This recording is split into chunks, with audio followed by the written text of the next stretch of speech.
it's going to be hard for me to off-balance my partner from here. But if she just arbitrarily sprawled somewhere between my legs and she's like this, I can bring my butterfly hook in.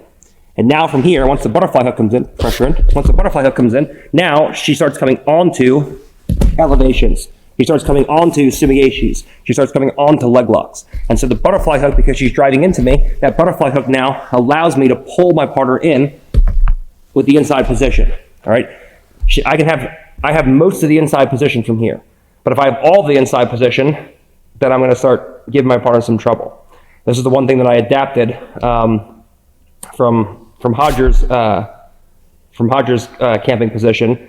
When he would try to do it no-gi to me, I would be able to get butterfly hooks in a little bit too easy. And so one of the main things right away that I had to fix, because everyone in here plays inside position, I had to find a way to stop my partner from putting a butterfly hook in. And so the way that we do this is by making sure that the hip is connected to the tailbone. So when I try to palm that butterfly hook in, there's just no way I can do it.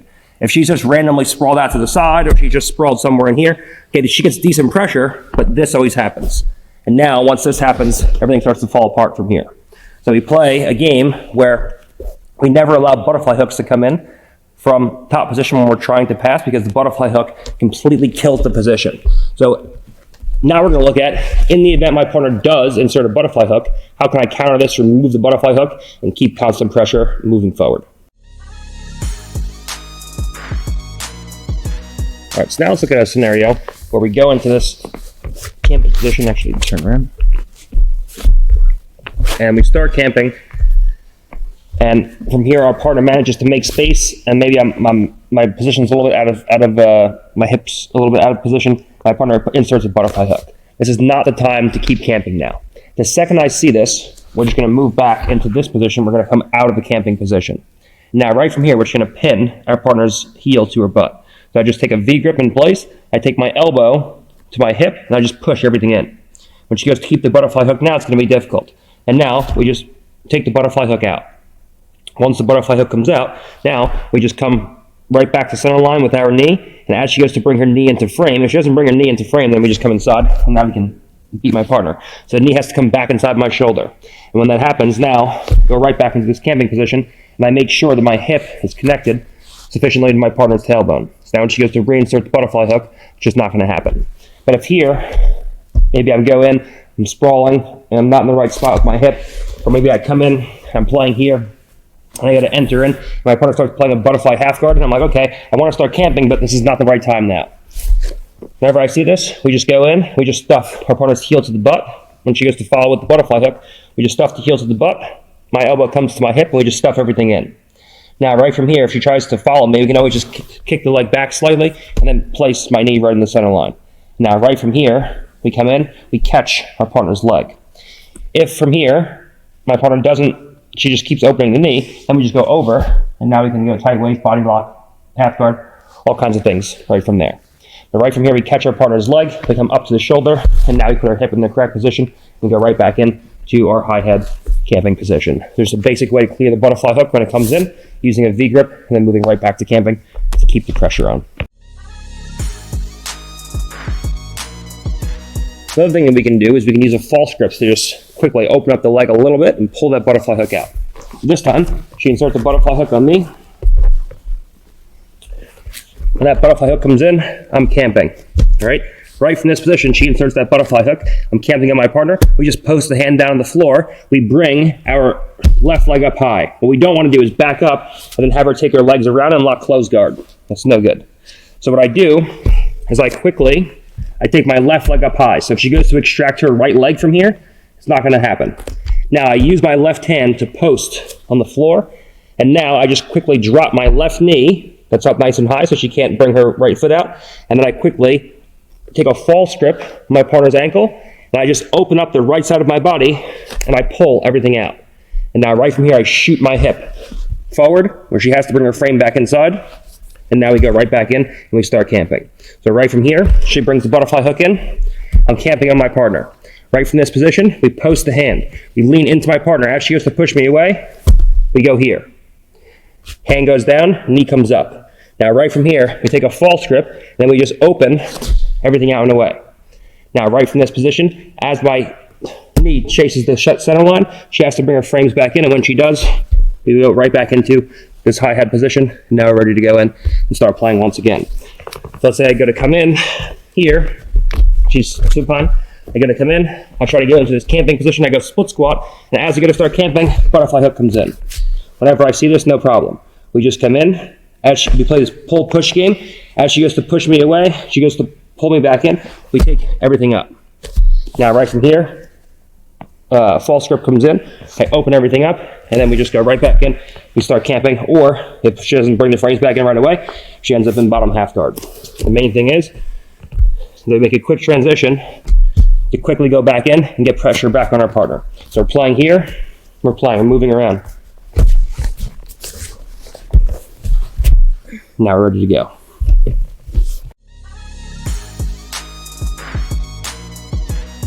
All right, so now you start running into situations where your partner's camping on you, or you're camping on your partner, and from here, the butterfly hook comes in, and the butterfly hook is super sticky in this position. So when she goes to clear it, the butterfly hook is in there so good that you just feel like it's hard to do. She's a good knee and elbow connection. It's just a hard thing to strip.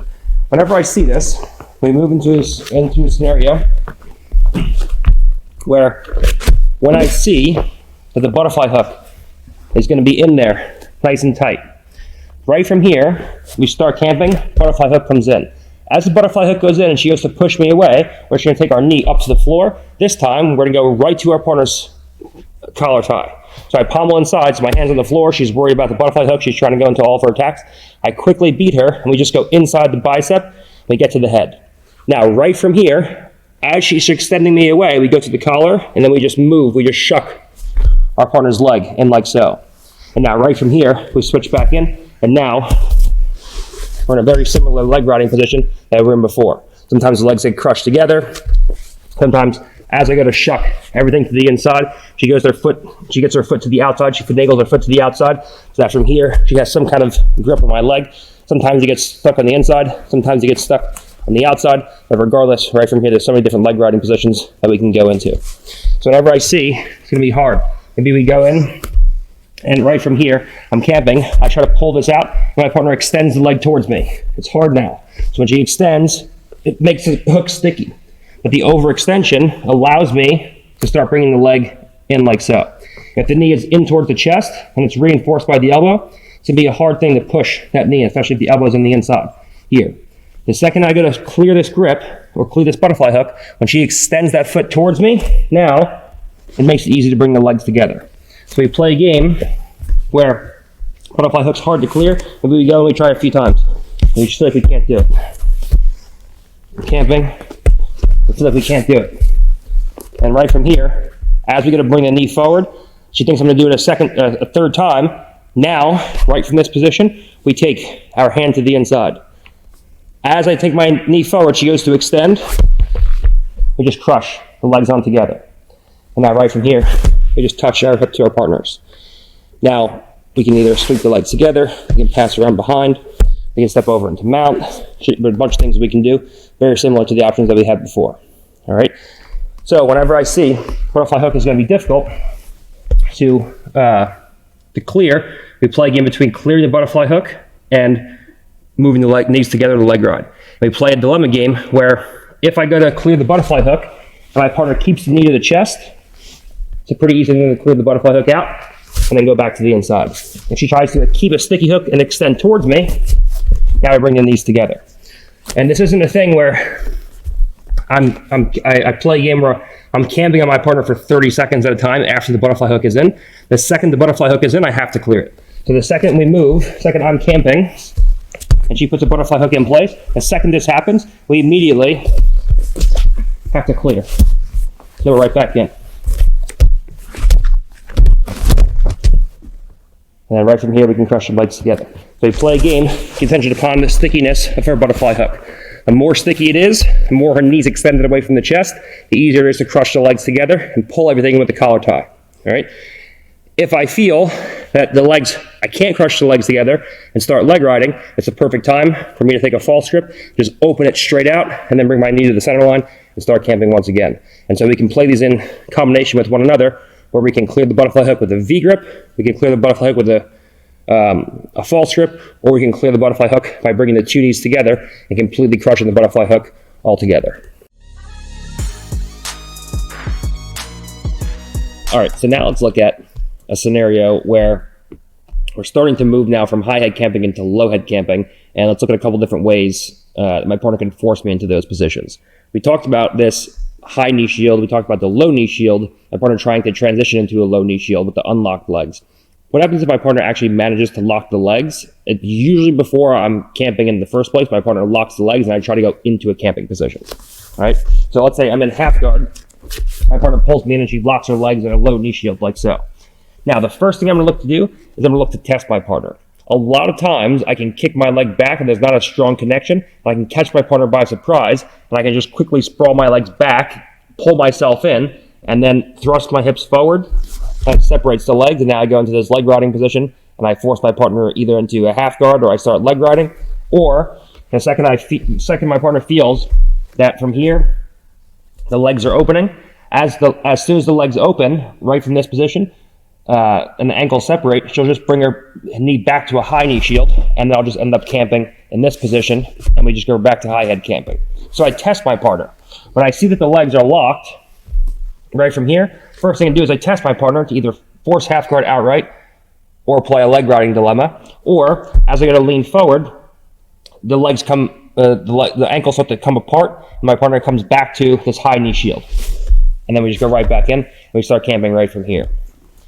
When I see I have a partner with an extremely strong lock in this position, and I go to start camping, now I can't sprawl my leg back and thrust my hip forward enough to separate the legs. Whenever I see that I can't do that, I can't put pressure now with the high head camping.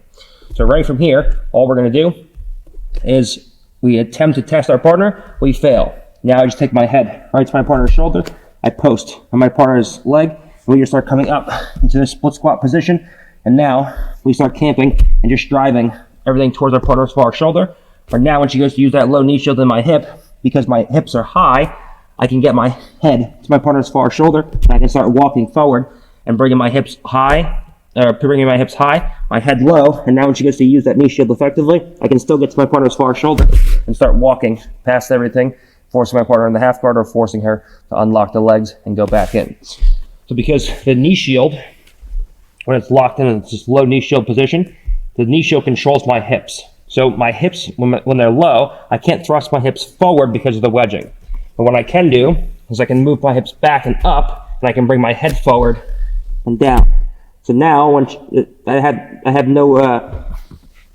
my goal now isn't to bring my hips forward towards my partner, it's to bring them back and away and move them back and up as my head comes forward and down. So now the low knee shield makes no difference, if she has low knee shield or whatever the case is, we can still go into low head camping. And now if at any point she goes to unlock the legs and adjust, we can go right back to high head camping, leg riding, or forcing half guard. All right, so that's one of the reasons why I'd have to go from high head position into a low head position. All right, so now we're going to start looking at situations where my partner uses a double shoulder post, or they use so much extension with that top knee that she pushes me into a long range framing kind of scenario, and I have to go into a low head position. So right from here, we have this high head camping position. Now, the one thing that can kill a high head camping position is a double shoulder post. If she goes double shoulder post and uses the knee to push me away and pushes me out to the right, now she can insert the butterfly hook, and if I stay sprawled out, I get beat from here. So the double shoulder post allows her to make enough space to put this butterfly hook in. And I have to be ready for this and stop the butterfly hook from coming in. So as she goes to double shoulder post and she goes to move away from here, at the second she goes to push me away, we stay on the knee, and this time we go from the shoulder to the ankle, and the knee comes back to a split squat. And this stops the butterfly hook from coming in. So the second she goes to push me away, we just move into this position here. And now when she goes to insert the butterfly hook, she can't do it. If I stay here and she gives a strong push, butterfly hook comes in every time. Now we're just in butterfly guard. When I make a transition, when she goes into a long range frame, like a double shoulder post, into a low head position, now as she goes to push me away and insert the butterfly hook,